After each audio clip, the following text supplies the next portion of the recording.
Hindi pinalad na manalo ang PLDT high-speed hitters kontra sa pambato ng Kazakhstan sa AVC Women's Champions League 2025. Balikan ang aksyon sa ulat ng aking teammate na si Bernadette Tinoy.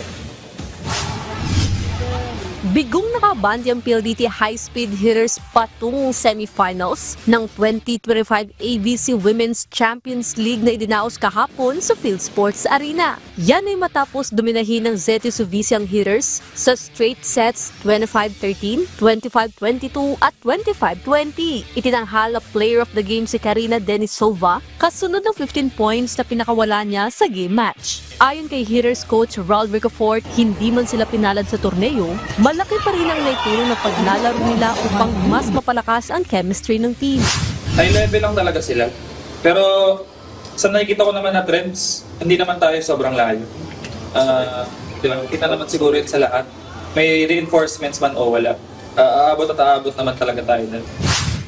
Mga coaches na talagang i-instruct talaga kami point by point. And yun, kinapos man, pero ang dami nga din talaga namin natutunan. Tsaka yung gulang talaga namin medyo kulang pa.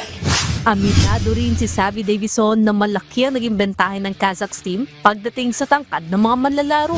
They're just big, and it's hard to compete against that big of a team when you've been competing against like average 5'10", 5'8" PVL players throughout the seasons. The big, you're going from attacking wherever you want to having to attack not even on the floor, has to go out.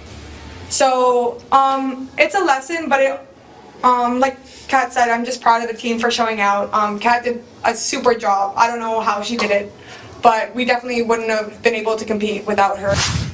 Samantala, ibinahagi rin ng koponan na patuloy ang paghahanda nila para sa mga susunod na PVL Conference ngayong taon. Bernadette Tinoy para sa Atletang Pilipino, para sa Bagong Pilipinas.